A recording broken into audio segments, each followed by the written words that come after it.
Dia, senhoras e senhores. Sejam bem-vindos à videoconferência da SIM para a discussão dos resultados referente ao quarto trimestre de 2022. Esta videoconferência está sendo gravada e o replay poderá ser acessado no site da companhia, ri.sim.com.br. A apresentação também estará disponível para download. Informamos que todos os participantes estarão apenas assistindo à videoconferência durante a apresentação e, em seguida, iniciaremos a sessão de perguntas e respostas, quando mais instruções serão fornecidas. Antes de prosseguir, aproveito para reforçar que as declarações prospectivas têm como base as crenças e suposições da administração da SIM e as informações atuais disponíveis para a companhia. Essas declarações podem envolver riscos e incertezas, tendo em vista que dizem respeito a eventos futuros e, portanto, dependem de circunstâncias que podem ou não ocorrer. Investidores, analistas e jornalistas devem levar em conta que eventos relacionados ao ambiente macroeconômico, ao segmento e a outros fatores podem fazer com que os resultados sejam materialmente diferentes daqueles expressos nas respectivas declarações prospectivas. Estão presentes nessa videoconferência o senhor Tiago Muramatsu, diretor-presidente da SIM, e o senhor Hector Leitão, diretor financeiro e de relações com investidores da companhia. Gostaria agora de passar a palavra ao senhor Tiago Muramatsu, que dará início à apresentação. Por favor, Tiago, pode prosseguir. Obrigado a todos aí por participarem dessa conferência aqui, que a gente vai falar um pouco do resultado do ano de 2022. Bom, para dar início aqui a conferência desse ano, a gente vai começar com os destaques, né? Foi um ano bastante ativo aqui, como vocês estão vendo na nossa parte de estrutura de capital. Então, a gente, só para relembrar, né, a gente no final de 2021, a gente finalizou a venda aí de 4 edifícios AAAs na transação com a Brookfield, vendemos mais um edifício também AAA na JK para Rio Bravo, e uma participação que a gente tinha no Shopping Estação BH e 40% do projeto no Série D, né? Então a gente terminou o ano com um volume de caixa bastante alto, apesar de ter feito uma distribuição em dezembro de 1.250 bi, a gente terminou o ano aí com um pouco mais de 1 bi em caixa, e boa parte desse recurso aqui foi utilizado no pré-pagamento de dívidas, né? Então a gente pré-pagou aqui a 7ª debênture, a 9ª debênture, a primeira e a segunda série da 11ª debênture. Também fizemos o pré-pagamento da primeira série da 13ª debênture. Tudo isso aqui somou um pouco mais de 700 milhões de reais em pré-pagamento, que foi o que a gente entendeu aqui no ano que a gente enxergava já com bastante dificuldade de fazer novos investimentos, que era uma escolha muito certeira e que se provou correta essa estratégia ao longo do ano, de fazer uma redução do nosso nível de dívida, né? Apesar de, em relação ao spread que a gente tem da taxa base, né? E aí, na grande maioria do CDI, é um custo baixo, né? Mas com o aumento da Selic aqui que aconteceu, e aí acabou o ano com quase 14%, a gente acredita que foi um bom movimento a gente antecipar o máximo possível de dívidas, aí com essas daqui todas com pouca ou quase nenhuma taxa de pré-pagamento antecipado. Além disso, a gente, agora no final do ano, teve uma elevação no nosso rating. Acho que foi um pouco aí desse movimento aqui de estrutura de capital que possibilitou que a Moody's elevasse o nosso rating do A+, né, brasileiro, para o duplo A+, para o duplo A, desculpa. Então, a gente subiu aqui 2 notches no ano passado, apesar de todo o clima tá um pouco mais hostil. Ano passado também a gente acabou recebendo 2 premiações, né, de reconhecimento, uma do Valor 1000, que a gente foi eleita a melhor empresa de empreendimentos imobiliários. É a segunda vez que a gente participa do prêmio Valor 1000, a primeira vez que a gente fica com a primeira colocação, e mais uma vez, né, a terceira vez que a gente também recebe aqui o reconhecimento pela 100 Open Startups, que reconheceu assim como uma das empresas mais inovadoras aqui do Brasil na categoria de construção e imobiliário. E o principal investimento aqui que a gente fez em tecnologia, né, foi o investimento no Fundo Conta. foi uma das maiores rodadas de investimento que teve aqui no ano passado no Brasil, né? Então, em conjunto com a IGA e o Redpoint, a gente fez esse investimento, e a Terracota, a gente fez esse investimento, né? E a gente fez um investimento de 24 milhões, adquirindo um total de 10% dessa companhia. A gente, já pelo segundo ano consecutivo, a gente tem trabalhado aqui bastante do nosso lado ESG, e esse é o segundo ano que a gente soltou um relatório, né? Então, aqui estão os principais destaques aqui em cada uma dos pilares aqui do ESG, né? Então, no ambiental, a gente, em 2021, a gente fechou com quase, aqui um número bem alto, né? De 85% de todos os nossos recursos hídricos são de fontes alternativas. Quando a gente olha a energia, o número é mais expressivo ainda. Então, 100% dos nossos edifícios AAA usam algum tipo de fonte de energia incentivada. E nos shoppings, a gente já tem aí mais da metade dos shoppings que também utilizam fontes de energia incentivada. No social, a gente atua há muitos anos aqui dentro do nosso instituto, né, o Instituto SIM, e ao longo do ano de 2022 a gente investiu pouco mais de 4 milhões aqui nas iniciativas sociais que estão distribuídas aqui dentro de 4 grandes pilares aqui dentro do Instituto. Além disso, a gente promoveu, e esse é um tema que é bem relevante quando a gente lida com um grande público, como a gente lida com shoppings, né? E são 3, 4 milhões de pessoas transitando nos nossos empreendimentos todos os meses. Então, a gente, em conjunto com a Faculdade Zumbi dos Palmares, a gente promoveu um treinamento antirracista, e aí que foi estendido especialmente aos seguranças, mas boa parte de todo o corpo de funcionários dos shoppings e daqui do corporativo também participaram desse treinamento, justamente para a gente tentar entender aqui como que a gente consegue diminuir os efeitos de atitudes racistas aqui dentro dos nossos empreendimentos. E por fim, aqui falando um pouco mais de equidade de gêneros, né, a gente tem 50% do nosso corpo de diretoria, né, fechou 2021 com 50% do nosso corpo de diretoria e 57% do nosso corpo de gerentes superintendentes mulheres. Então, aqui, se pegar o top management, mais da metade dele também é composto em cargos de liderança por mulheres. E em relação à governança, a gente, em 2021, também mudou um pouco a configuração do nosso conselho, né? Então, hoje, além do Eli e do Léo, né, que são os acionistas controladores, a gente tem mais 4 conselheiros e todos eles são independentes. Então, a gente tem aqui um número bastante confortável aqui e eu acho que bem pautado em governança com um número relevante de conselheiros independentes. E por último, agora nesse final de ano, né, dando aqui sequência às ações ESG que a gente tem feito, e eu acho que vocês vão ver mais para frente mais alguns resultados aqui das iniciativas que a gente tem tocado ESG dentro da companhia. A gente instaurou aqui um comitê de ESG e sustentabilidade agora em novembro de 2022.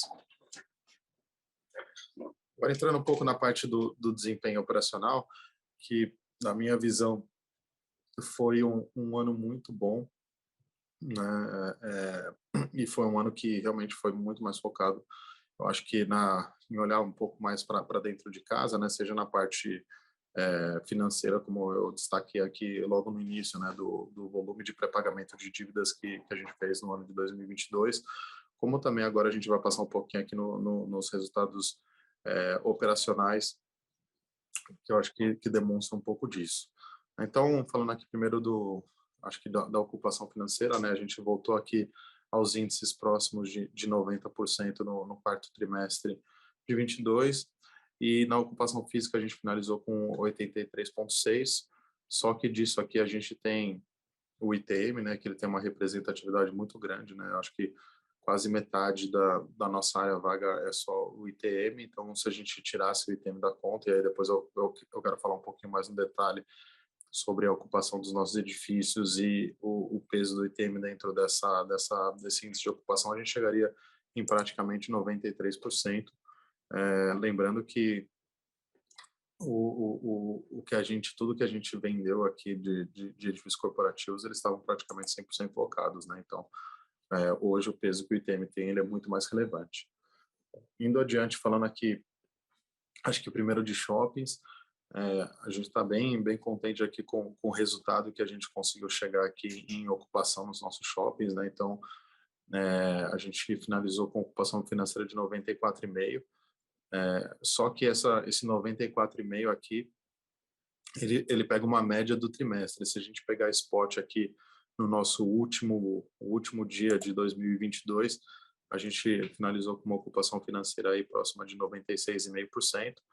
E quando a gente olha a ocupação física, a gente terminou com 95,2%. E aí tem um edifício comercial também no Grand Plaza que são 5.000 metros, dos quais a gente ainda tem, a gente começou o ano com ele integralmente vago e agora a gente tem 1.400 metros vagos. Se a gente desconsiderar isso da conta, a gente finaliza aqui o ano também com 96,7%. Isso aqui na média do trimestre, quando a gente pega aqui final do ano, um pouquinho mais de 97%. Então, a gente está falando aqui de um índice de vacância um pouco abaixo de 3%, que é um resultado muito bom aqui, mesmo quando a gente olha historicamente a performance dos nossos shopping centers. Indo adiante aqui, a nossa venda finaliza o ano com 873 milhões, né, já aí um pouco mais de 10%, próximo de 10% acima do quarto trimestre de 2021, e o fluxo de veículos terminou o ano com o trimestre com 2,1, aí praticamente empatado com o quarto trimestre de 2021. E o nosso same-store sale aqui, a gente terminou em 7,7. E aí eu queria destacar até um pouco do same-store sale que a gente tem, né? Eu acho que é também resultado de várias mudanças que aconteceram aqui ao longo dos últimos 3 anos, principalmente nos nossos shoppings. Há pouco eu falei que a gente conseguiu elevar bastante a ocupação dos nossos empreendimentos, né? E eu acho que esse same-store sale que veio um pouco menos alto do que a gente gostaria, né? Tem alguns fatores. Eu acho que um deles, né, é que o nosso portfólio é majoritariamente concentrado aqui em São Paulo, né? Um pouquinho no Rio de Janeiro, né? Que eu acho que foram, as cidades onde tiveram um pouco mais de defasagem em relação a crescimento comparado com 19, quando a gente olha aí Norte e Nordeste.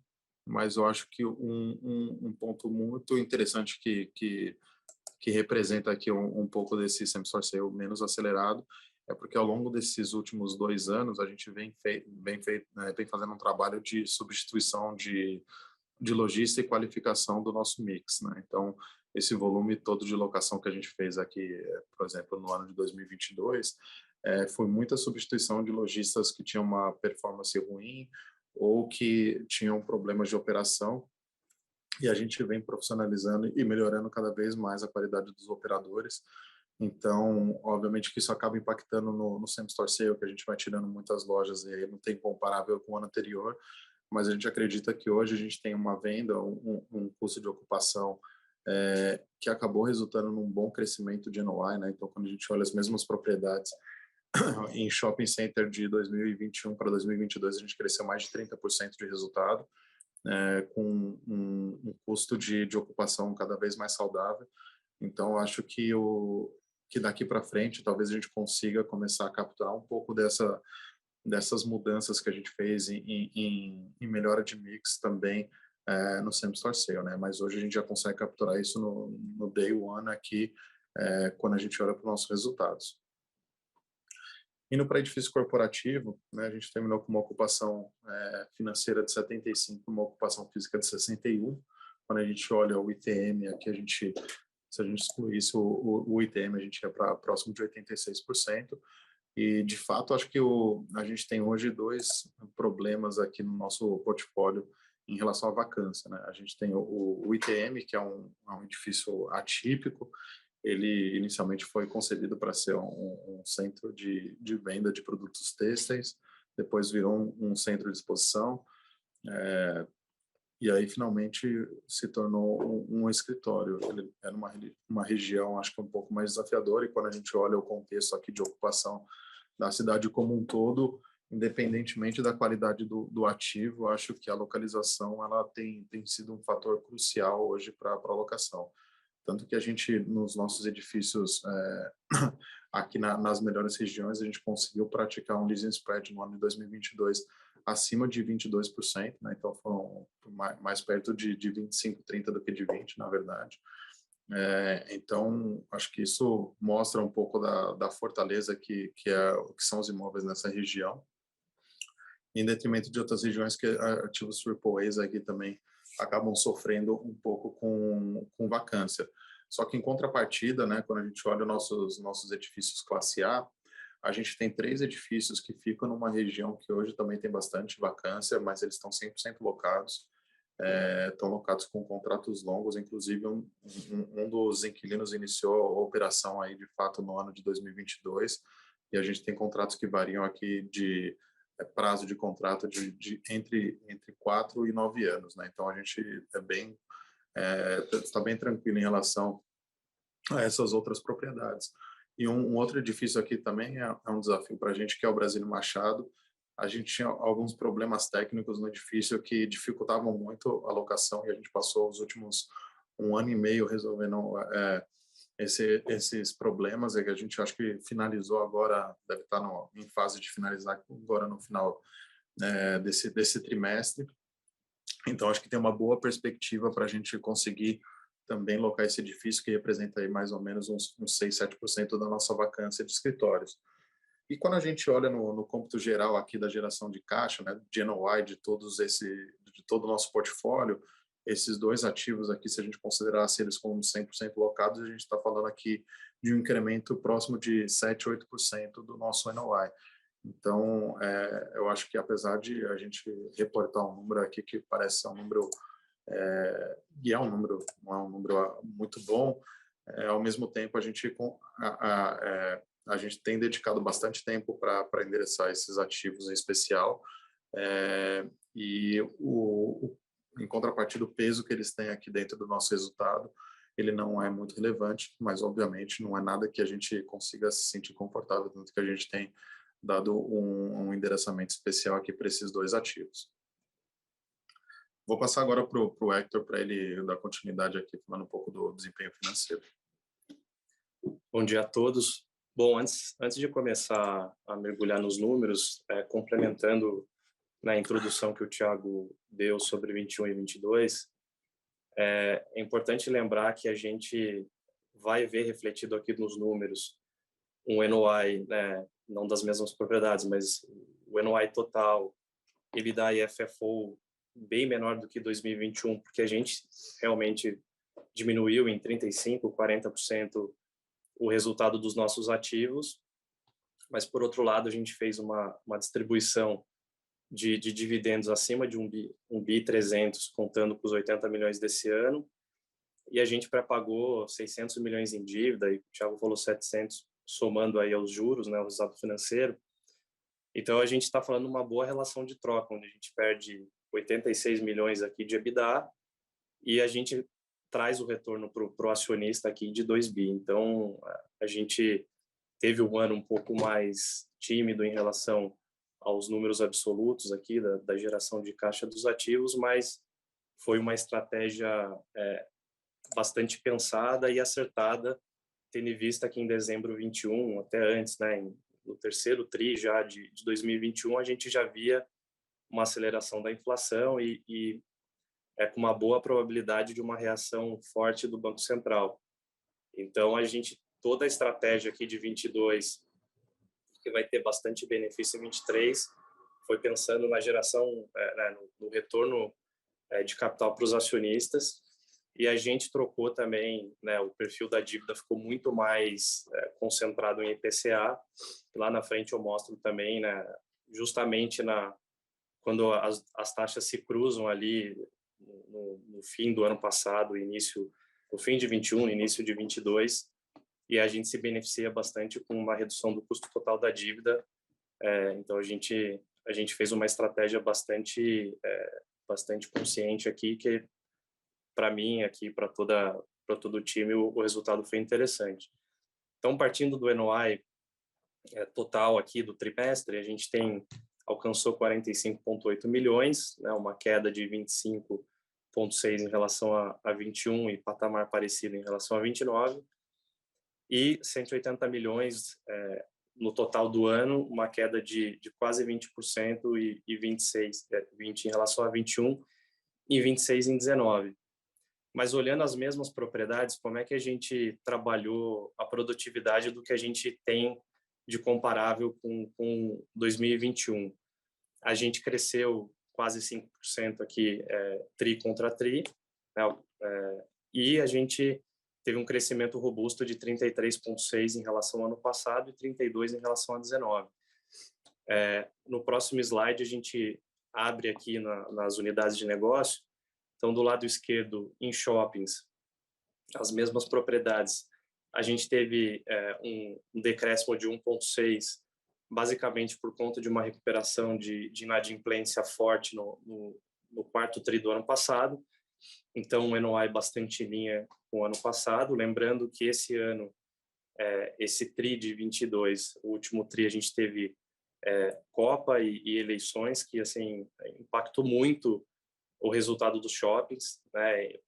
Realmente, esses dias de Copa do Mundo e eleições, a maioria dos shoppings ficaram bastante vazios e foram alguns dias dentro de um período aí de um mês e pouco. Então, o impacto é bem relevante. No acumulado do ano, a gente tem um crescimento de 37,7% em shoppings, né? A gente fez 145 milhões aqui de resultado e já um crescimento de 23% em relação a 2019. Então, apesar do same-store sale das vendas estarem no mesmo patamar que 19, a gente vem fazendo um trabalho, né? A gente já falou isso diversas vezes, mas tem que enaltecer o trabalho do time de manutenção do custo condominial em bases nominais, ou seja, a gente teve um ganho real, né, acima de 30%, 40% nos últimos 5, 6 anos. Então, isso, consequentemente, a gente consegue, mantendo um custo de ocupação saudável para o lojista, receber mais aluguel. Então, eventualmente, a gente até consegue conviver com patamares maiores de custo de ocupação.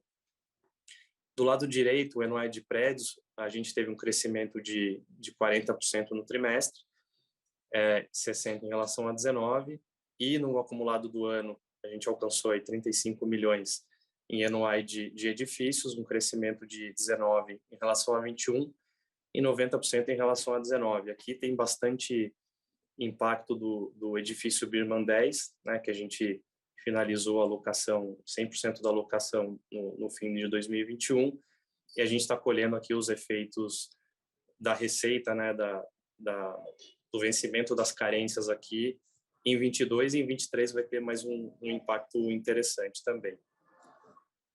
Podemos passar. Quando a gente olha EBITDA, e aqui é um ponto importante, que a gente não está considerando o impacto o efeito da linearização de desconto. Então, a EBITDA sem esse impacto, ele seria maior na comparação. A gente alcançou 31 milhões no quarto trimestre de 22. E quando a gente compara com o efeito sem os ativos vendidos aí no último ano, de 21, a gente tem um patamar muito próximo de EBITDA. E quando a gente olha o acumulado do ano, a gente chegou em 136 milhões de resultado operacional, excluindo aqui o impacto da venda dos ativos de 2021, a gente até teria um crescimento próximo de 20%. Então, em resumo, aqui a parte operacional, a gente fez um trabalho bastante satisfatório esse ano, né, de aumento de produtividade. Quando a gente fala de FFO, né, que é uma proxy aqui de geração de caixa, o indicador contábil mais próximo da geração de caixa da companhia, a gente fechou o trimestre com 8 milhões de FFO, uma queda de 13 em relação a 21 e de 50 em relação a 19. E no acumulado do ano, a gente fechou com uma geração de caixa bem marginal de 1,4 milhões, um decréscimo aqui de 98% em relação a 21 e 97% em relação a 19. Então, mais uma vez aqui, o grande impacto foi justamente a venda dos ativos e os juros, né, que saíram de um patamar de 2, na média em 21, eles tiveram um custo de 4,5, a Selic, foram para um patamar de 14, quase 14%, né, um custo médio um pouco superior que 12%. Então, a gente fez um trabalho de crescimento de produtividade aqui dos ativos e um trabalho muito forte de gestão de dívida que a gente vai detalhar mais à frente, que deu bastante resultado comparativo. Se a gente compara o mesmo cenário de taxa de juros na mesma fotografia de dezembro 22, mas o resultado financeiro foi muito parecido por conta da subida aí de 3 vezes o custo médio do CDI no ano. Então, passando para o próximo slide falando de endividamento, a gente fechou o trimestre com 317 milhões em caixa, uma dívida bruta de 1,86 bi, dívida líquida de 769 milhões. Né? Então, a gente pode ver uma diminuição interessante da dívida bruta em relação ao TRI do ano anterior, né? Próximo de 600 milhões. E ainda temos um caixa bastante confortável aqui para fazer frente a possíveis investimentos, né? E considerando que a gente tem uma geração positiva aqui de caixa dos ativos, a gente tem uma situação bem confortável aqui para passar eventualmente por um período aqui de falta de liquidez no mercado, né? Crédito um pouco mais desacelerado aqui por conta dos eventos recentes aí, tanto de incerteza política e tanto de algumas notícias de crédito privado que tiveram aí os ratings bem piorados, né? Em relação aos covenants em si, a gente também está bem confortável. A dívida líquida sobre o EBITDA dos últimos 12 meses em IFRS fechou o ano em 5 vezes, né? E o nosso limite é 7 vezes, então tem uma folga bastante considerável, né? De quase 2 EBITDAs. E o outro covenant importante aqui são os ativos desonerados, né? O valuation dos ativos que não estão dados em garantia sobre a dívida corporativa líquida. Então, o nosso limite aqui é 1,4, a gente tem que ser maior ou igual a 1,4 vezes, e a gente está com quase 3 vezes aqui nesse indicador. Então, se a gente comparar com o ano anterior, a gente melhorou esse indicador justamente por conta dos pré-pagamentos, que tiveram um racional bem claro de aumentar a duration da dívida, diminuir ativos onerados, né, em garantia e melhorar o custo efetivo aqui de capital, né? Aí no gráfico final a gente mostra a evolução da despesa financeira e comparando, né, linha a linha com o que aconteceu com o CDI que eu já comentei. Então, a gente justamente no final de 21 teve a estratégia de trocar a dívida, pré-pagar bastante dívida indexada a CDI para ficar mais exposto ao IPCA, que teve uma curva descendente inversamente proporcional aqui ao aumento de CDI. Então, a estratégia é bem acertada. No próximo slide, a gente mostra que nos próximos 2 anos a gente tem praticamente nada de amortização, né? São valores irrelevantes. E só em 25 a gente tem uma amortização, um valor de amortização importante. Então, é mais um fator que corrobora aqui com a nossa tranquilidade e robustez, solidez financeira. E do lado direito, um pouco como está dividindo aqui as nossas dívidas, né? O share de IPCA hoje está em quase 35% e há um ano e meio atrás era próximo de 20%, então só ilustra aqui com o que eu falei. E o nosso custo médio das dívidas indexadas ao CDI em 1,5%, em IPCA em 6,5%. A gente tem só uma dívida em IPCA. Por fim, esse slide abre um pouco mais do nosso trabalho de gestão de dívida, de pré-pagamento. Então, a gente fez 433 de pré-pagamentos, ou seja, a gente amortizou mais do que estava previsto originalmente nos contratos de dívida, que tem previsão de pré-pagamentos. O gráfico inferior do lado esquerdo mostra a economia que a gente tem, ou geração de caixa que a gente teve com essa ação. Então, quase 10 milhões em 22 a gente melhorou o nosso resultado financeiro. Em 23, a gente melhorou em 5,4 milhões e 24 a 26, quase 30 milhões. E essa conta leva em consideração tanto a despesa de juros, obviamente, que a gente deixa de ter com o pré-pagamento, mas também a receita financeira que a gente deixa de receber com, né, queimando caixa, entre aspas, para diminuir a dívida bruta.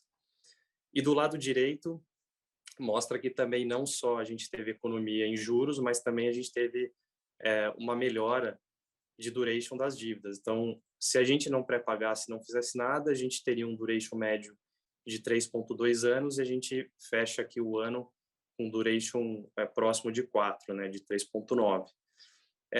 E teve um ganho marginal aqui, uma mudança marginal de spreads, mas nessas outras variáveis a gente teve um ganho interessante.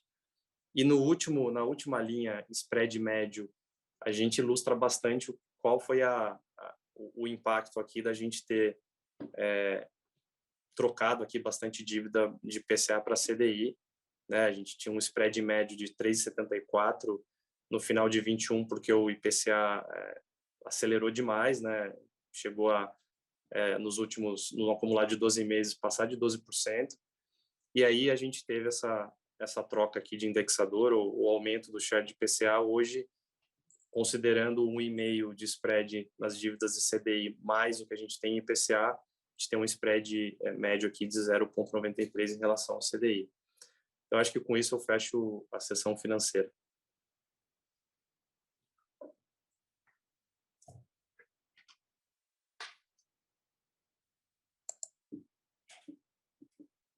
Iniciaremos agora a sessão de perguntas e respostas para investidores e analistas.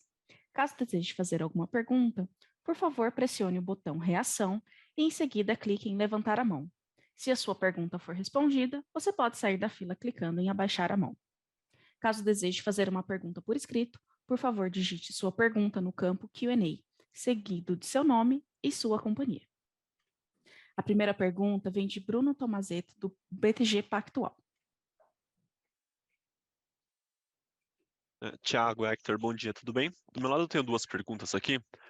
A primeira é se vocês puderem comentar um pouquinho melhor sobre a performance dos shoppings agora nesse começo do ano, né, janeiro e fevereiro. E aí tanto do lado do consumidor, né, então como tem sido venda nesses primeiros meses do ano, e também do lado dos lojistas, se a demanda tem sido boa até agora ou não, e se vocês têm visto algum receio por parte deles, de alguma dificuldade extra, seja de operação, mesmo como financeira, como a gente tem visto alguns casos recentes aí em algumas indústrias. E aí a segunda é se vocês puderem entrar mais especificamente no caso desses lojistas que tem sido comentado recentemente, né? Marias, Americanas, Tok, né? Como tem sido conversa com esses players para saída ou redução de áreas, e quanto de oportunidade vocês enxergam aqui para qualificação de mix, melhora de aluguel e tudo mais. Obrigado. Posso responder? Bom dia, tudo bem? São boas as perguntas. Em relação à performance do início do ano, ela vem na mesma tendência aí do quarto trimestre, com exceção que a gente não teve nenhum evento aí diferente como Copa e as eleições. Então, a gente teve uma boa performance em janeiro, já com crescimento de duplo dígito em relação a janeiro 22, bem acelerado.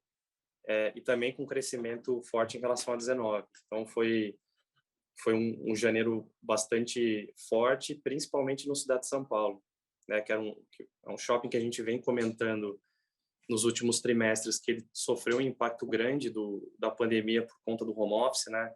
Boa parte do público durante a semana são executivos que trabalham ali na Paulista, e esse índice de ocupação vem aumentando gradativamente. Ainda não chegou no patamar de fluxo de 2019, mas ele já teve um crescimento robusto em janeiro, em fevereiro também, e as vendas já estão bem maiores, e aí por conta de reajuste de preço de varejista mesmo, e ticket médio maior dos consumidores que vão ao shopping. Em relação... E aí tanto performance de vendas e, obviamente, o resultado operacional mesmo, financeiro dos ativos, né? Em relação aos varejistas, de modo geral, a gente tem sendo surpreendidos positivamente com a procura dos espaços. Janeiro, os primeiros 15 dias foram um pouco mais fracos, mas acho que por conta de férias mesmo, é normal. Mas agora em fevereiro e início de março, mesmo com o carnaval, a gente conseguiu acelerar bastante a locação, né, dos espaços. Então a gente não viu, como a gente costuma ver, uma perda de ocupação muito forte do primeiro tri, que é bastante sazonal em shopping. Aliás, o ano passado também a gente não viu essa deterioração, então mostra um pouco que o perfil dos lojistas que sobreviveram à pandemia, a seleção natural foi feita, né? Então são lojistas de maior robustez financeira, de gestão também.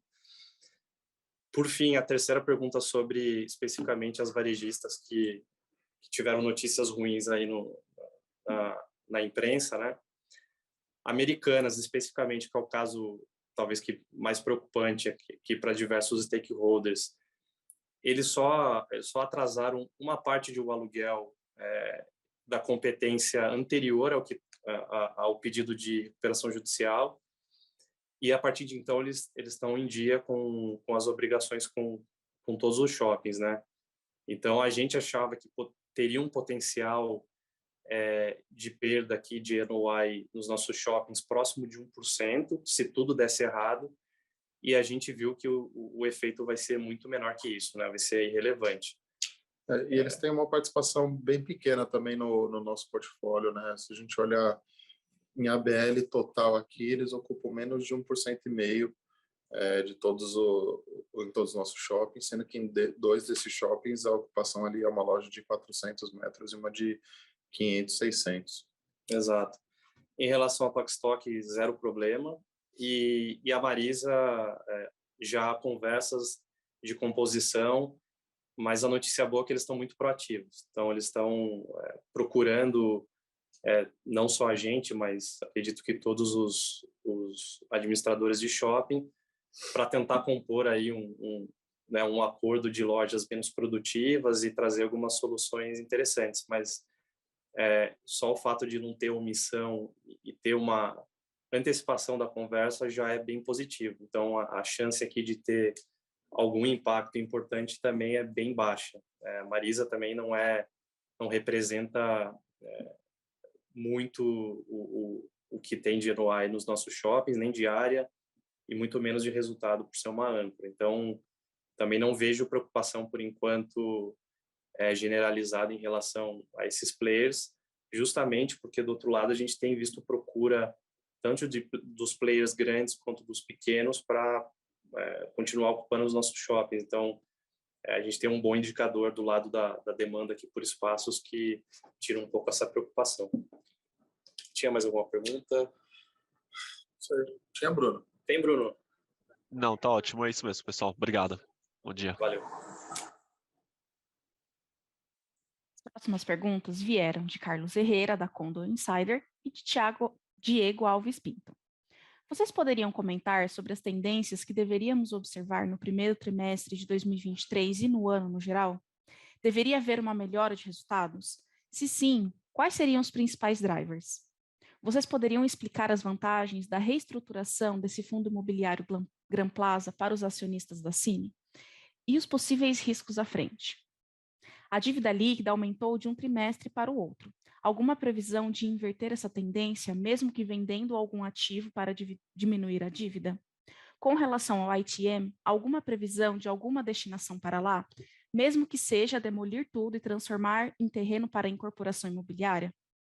Com relação ao fundo imobiliário Gran Plaza, que concluíram a cisão, algo mais a acrescentar sobre destinação das cotas? Seria interessante vender alguma parte para reforçar o caixa?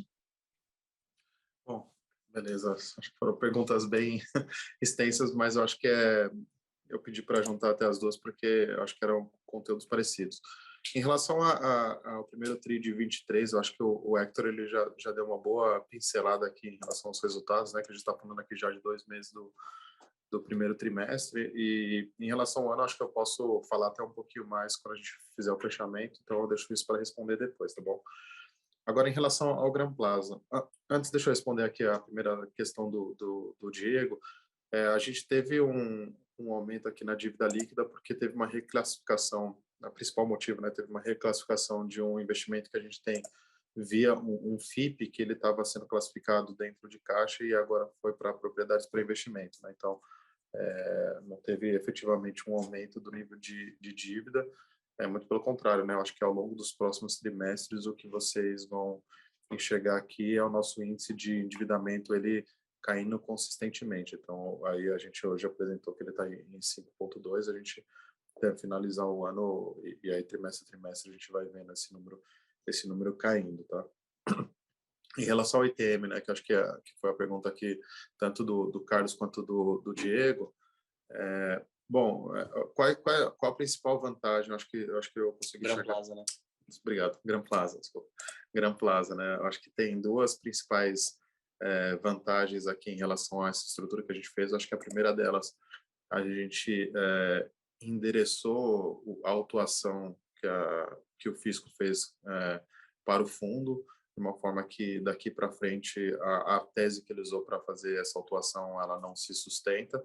A gente continua discordando da tese do fisco e estamos aqui na justiça brigando por isso, mas enquanto a gente não tem uma definição de resultado em relação à tese do auto de infração, a gente cessa o risco indo daqui para frente, né? Então, acho que essa é a primeira e a principal conquista que a gente teve com essa mudança. E a segunda é que agora a gente passou a ser um investidor independente, né? A gente antes era um mero cotista do fundo, agora a gente passou a ser um investidor independente diretamente no ativo, o que traz para a gente alguns ganhos de governança em relação a ser simplesmente um cotista dentro de um fundo, né? Eu acho que o fundo ele é gerido, as decisões dele são tomadas pelo administrador. A gente, como um cotista, não tem muita influência, não sei as pautas que são levadas para a votação em assembleia, e agora, como um cotista num fundo exclusivo, a gente consegue ter um pouco mais de governança dentro do ativo.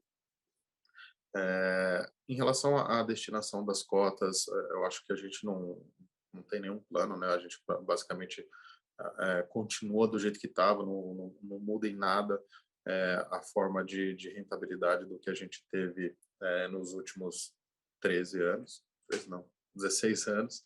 16 anos não muda em nada.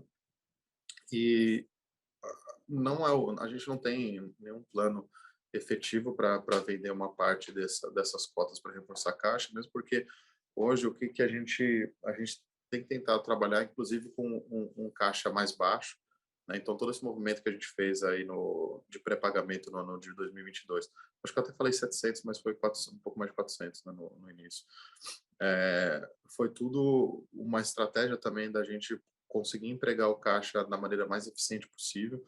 Então, a gente ficar com um caixa muito elevado aqui na companhia, contra um custo de dívida que é CDI mais 1,5, ele acaba se tornando muito ineficiente. E com todo esse movimento que a gente fez aqui, tanto de vendas quanto da melhora de performance dos nossos ativos e otimização aqui da nossa estrutura de capital, a gente está com uma posição de caixa bastante confortável nesse nível dos 300 milhões aí, bastante confortável para a gente não precisar se preocupar com necessidade de ou refinanciamento ou de novos financiamentos ou de aumento de capital ou nada do tipo, pelo menos para os próximos 2 anos. Acho que no worst case aqui, considerando inclusive alguns riscos aqui de negócio, como foi levantado pelo Bruno, né, de varejistas, a gente tem bastante conforto aqui nos próximos 2 anos, que a gente está bastante respaldado com o caixa que a gente já tem hoje.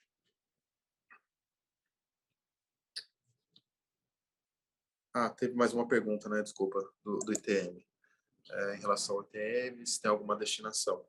A gente tem estudado diversas alternativas, incorporação é uma delas também, né? Então, assim, de novo, a gente lá não tem todo o poder de decisão, a gente tem uma parte do ativo, né?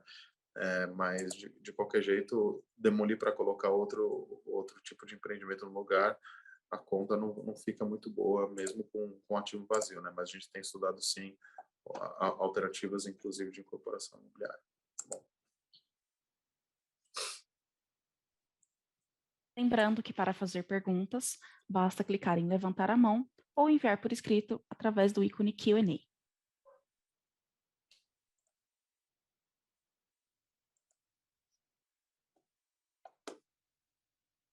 De perguntas e respostas está encerrada. Gostaríamos de passar a palavra ao senhor Tiago Muramatos para que faça as considerações finais da companhia. Bom, então até falando um pouco aqui da pergunta do Diego, né, o que a gente tem de perspectiva para 2023, acho que o valor dos nossos ativos e ele é meio evidente, né, dado a performance que eles têm tido aqui no último ano. Esse começo de ano, a gente também viu que existe algum balanço aí no mercado por conta principalmente da restrição de crédito e desses problemas que apareceram com alguns grandes varejistas, mas em contrapartida, às vezes o mercado da ponta ali real parece um pouco paradoxal. A gente tem tido bons resultados na operação, né? Pelo menos esses 2 primeiros anos do mês foram bons. Em relação à nossa comercialização de shopping centers, a gente principalmente nas últimas 2 semanas, a gente tem visto um aquecimento bastante grande da demanda aí por novos espaços, e o fluxo do shopping ele também continua aqui crescendo bastante forte. Do lado dos escritórios, a gente tem aí a boa parte dos nossos escritórios locados com acessão a esses 2 empreendimentos, como eu comentei com vocês, então a gente já está bastante otimista em relação ao Brasília Machado, que representa 7% quase da vacância, por conta da regularização ali do ajuste daquelas limitações técnicas que ele tinha. Então a gente acha que esse ativo, pela localização, ele vai conseguir ter uma liquidez muito melhor durante esse ano. E o ITM a gente tem trabalhado aqui em diversas alternativas, a gente tem visto algumas que estão avançando bem. Então, eu acho que a gente começa o ano de 2023 com uma casa bem arrumada.